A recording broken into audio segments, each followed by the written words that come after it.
Hello, my name is Anaya Riggs, and I'm a graduate assistant with the IDP program, which encases the Masters of Library of Science.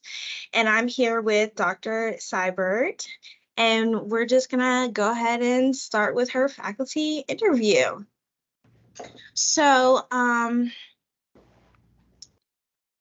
just wanted, for the first thing we want to ask was, what brought you into the field of librarianship? Well, actually, it's, I'm surprised that I'm actually in the field of librarianship. And the reason that I'm so surprised is because as a child, I was diagnosed with dyslexia. So the library was an extremely terrifying place for me. So anything that had to do with reading, I always felt overwhelmed. And so it was very late in my years at school before I actually learned how to read. So the idea of being in a library was kind of frightening for me. And I had an elementary school librarian who handed me a book when I was in the fourth grade, and she's like, if it takes you all year to read it, she's like, just read it. And so it was one of those things where I read the book and then I fell in love with the book and I finished it in like 2 months, and I was able to really fall into this or get this passion to read. So I'm very thankful to her for that. As the years progressed, I actually had my undergrad in history and one in English as well. So like everyone who loves librarianship, I thought, oh, I'll be a librarian because I love to read. Not really understanding that librarianship includes much more than just reading. That's basically what brought me into it, is that love of books and being a bit of a bibliophile myself, and then really want to explore what the field of librarianship was really about. Oh, well, thank you for sharing. So what is your background in librarianship, regarding like public libraries, school libraries, or academic libraries? So I have been an elementary school librarian, a middle school librarian, and a high school librarian. I was a librarian at a lighthouse school for a little over 2.5 years. I also worked at Joiner Library here at East Carolina University. I was in general cataloging for about 3 or 4 years until I moved into the Department of Research and Scholarly Communications at Joiner Library, where I learned that's really where I found my passion and really what I really loved about libraries in that department. And then, of course, I've been an educator, so I've been a teacher, and I've taught both social studies and science in elementary school and middle school. Oh, awesome. Okay. Can you give a brief description of your librarianship experience before starting at the university level? The librarianship part of it, it was really interesting to be in the school setting to find out what was happening in the schools. And since I worked with children from pre-K all the way up through high school, it was interesting to see the dynamic and the way that librarians could meet the needs of their students and how different each grade level and each student, what level of need they had, and how the library could fulfill some of those needs, but also being able to support the faculty that were working in the schools, being that support system for them to provide resources and also to kind of to provide a way for their students to understand and where to find material so that they were more successful in their classroom. When I worked at Joiner Library, of course, I did ETDs, which are dissertations. I did cataloging for those. I worked on the scholarship. I worked on profile management. I worked on my passion, which is Creative Commons licensing and open educational resources. And that was where I was working in the Department of Research and Scholarly Communications. Okay.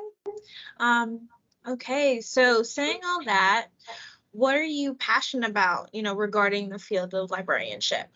So I'm actually, my main focus is academic libraries. However, my passion can encompass all libraries, especially from higher education all the way down to the secondary schools, including community colleges, which I think is a really important thing to point out, that the community colleges are kind of that bridge somewhat between the secondary schools and a four-year traditional college or higher. So my passion actually lies in open educational resources and Creative Commons licensing to provide an equitable and freely available freely available education to anyone who is seeking education. This makes it so that people become lifelong learners and they have accessibility to materials that traditionally may be behind a paywall. So instead of librarians being gatekeepers, we're more of tour guides. So I think that for me, that center on the use and development and creation of open educational resources to share to the community as a whole can actually cover all the different disciplines within librarianship. Oh, thank you. That was great. Okay, so what is the best advice you can give our Masters of Library Science students? So if I were to talk about the actual program, like coming into the program, the first thing I say to my students when they come into the program is to remember that we have this idea that we come to get a degree so that we can do a job. But in librarianship, one of the things we have to remember is that this is called a Master's of Library Science. We're not a master's in library science. We're becoming a master of a subject. So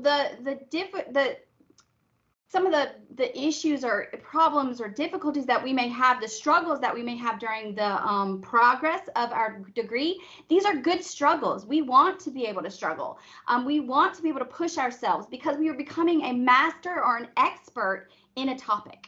And so for me to tell my students when they first enter the program, let's make sure we remember that this is a learning adventure. This is not a I already know it, give me the piece of paper adventure. We're supposed to be learning, and it's not supposed to be easy, because if it was easy, then everyone would have a master's in library science. But you're here because you have the capabilities of mastering this program or mastering library science. Going out into the field, I would tell students, let's make sure that we are not being stagnant, that you continue to be open-minded about the materials that are out there and be willing to try those things and say, this may be better than what was before. Because one of the things librarians need to never do is get set in their ways. We should never be set in our ways. We should always be fluid, we should always be changing, and we should always look for things to embrace in order to get our message and to get the information out there to our patrons. Oh, thank you.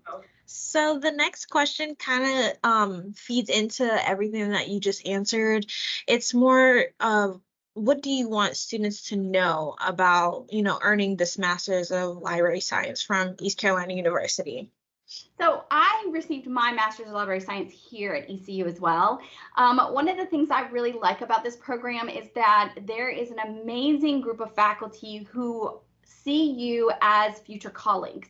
So our mission is to help you to learn and be successful within this program so that you can be our colleagues one day.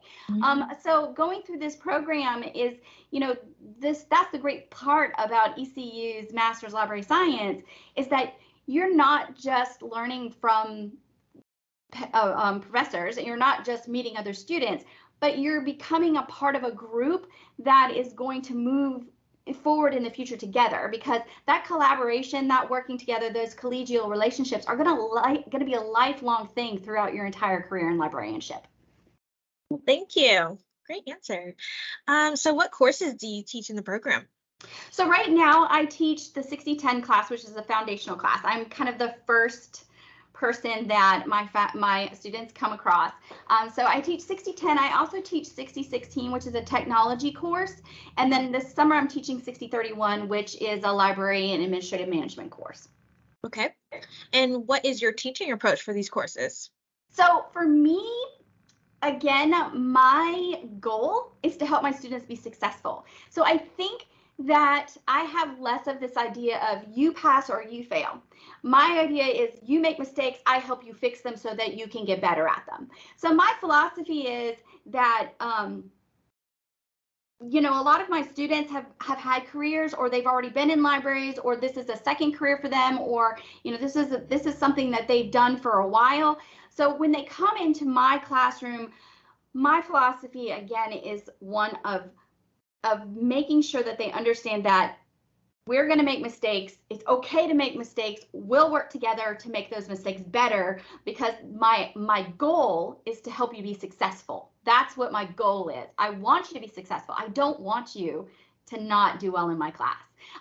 So, I try to make sure that I'm available since this is an online program. Sometimes I think it's difficult for students to conceptualize that,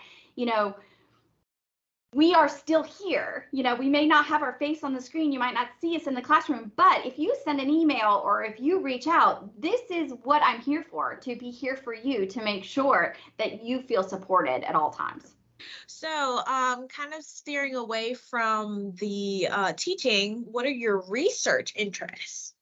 So my research introduced around open educational resources. One of the things that I want to understand is open educational resources are not new. They've been around for a very, very long time. And there's initiatives that have been taken in other countries. There's initiatives been taken by our federal government, and different states have varying initiatives that they've taken about the implementation and use of open educational resources in education. My number one question, one of my research that I'm interested in, is understanding why we are not seeing a widespread use of open educational resources. As long as it's been around, for as long as it's been around, we should see significant diffusion of the use of these resources. So my main focus of research is to understand why we're not seeing that and how to fix that issue. Gotcha. Well, thank you. We're almost done. What are the opportunities for students to be involved in your research, or just research in general? For students to get involved, for me, it's less about them getting involved in my research and more about me helping them with their research. So if they have things that they're interested in, if they have things they want to pursue, I'm completely open, especially if it's something that I can help them with, moving them in the right direction, giving them advice on how to move in those directions is something that I would be happy to do. Even if down to like publishing, I've published, I've done presentations, I have a book, those types of things, I can help with those. If they want to be involved in my research, if you're interested in something, please reach out and let me know. And finally, what is a fun fact about you, Dr. Seibert? A fun fact about me, I was a historical and cultural consultant for 2 educational board games. Oh, wow. Which was really, really fun. I was honored to be part of it. And can I say what the names of the games are? It's okay. Okay, it's Trekking Through History and Her Story by Underdog Games. It's absolutely phenomenal games. It was really a lot of fun. I was very excited to be part of it. It was a great experience. So I'm a bit of a history buff, and yeah, so that's my fun. All right, Dr. Seibert, you did great. Thank you for taking the time out to do this with me.